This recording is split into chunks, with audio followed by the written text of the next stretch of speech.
நீதிமொழிகள் அதிகாரம் 18. பிரிந்து போகிறவன் தன் இச்சையின்படி செய்ய பார்க்கிறான், எல்லா ஞானத்திலும் தலையிட்டுக் கொள்ளுகிறான்.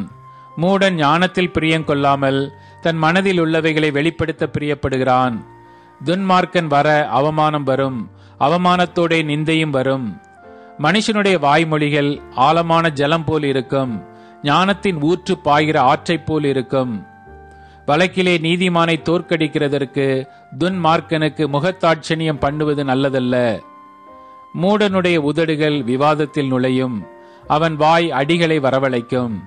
மூடனுடைய வாய் அவனுக்கு கேடு, அவன் உதடுகள் அவன் ஆத்துமாவுக்கு கண்ணி. கோள்காரனுடைய வார்த்தைகள் விளையாட்டு போல் இருக்கும், ஆனாலும் அவைகள் உள்ளத்திற்குள் தைக்கும். தன் வேலையில் அசதியாயிருப்பவன் அழிம்பனுக்கு சகோதரன். கர்த்தரின் நாமம் பலத்த துருகம், நீதிமான் அதற்குள் ஓடி சுகமாயிருப்பான். ஐஸ்வர்யவானுடைய பொருள் அவனுக்கு அரணான பட்டணம், அது அவன் எண்ணத்தில் உயர்ந்த மதில் போல் இருக்கும். அழிவு வருமுன் மனுஷனுடைய இருதயம் இருமாப்பாயிருக்கும், மேன்மைக்கு முன்னானது தாழ்மை. காரியத்தை கேட்கும் முன் உத்தரம் சொல்லுகிறவனுக்கு அது புத்தியீனமும் வெட்கமுமாயிருக்கும். மனுஷனுடைய ஆவி அவன் பலவீனத்தை தாங்கும், முறிந்த ஆவி யாரால் தாங்கக்கூடும்? புத்திமானுடைய மனம் அறிவை சம்பாதிக்கும், ஞானியின் செவி அறிவை நாடும்.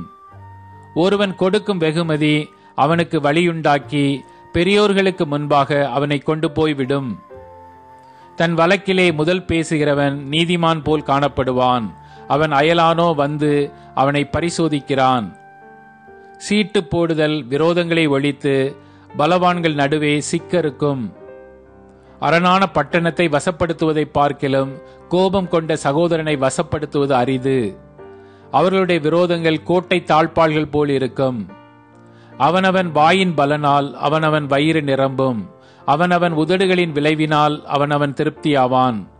மரணமும் ஜீவனும் நாவின் அதிகாரத்தில் இருக்கும், அதில் பிரியப்படுகிறவர்கள் அதன் கனியை புசிப்பார்கள். மனைவியை கண்டடைகிறவன் நன்மையானதை கண்டடைகிறான், கர்த்தரால் தயையையும் பெற்றுக்கொள்கிறான். தரித்திரன் கெஞ்சி கேட்கிறான், ஐஸ்வர்யவான் கடினமாய் உத்தரவு கொடுக்கிறான்.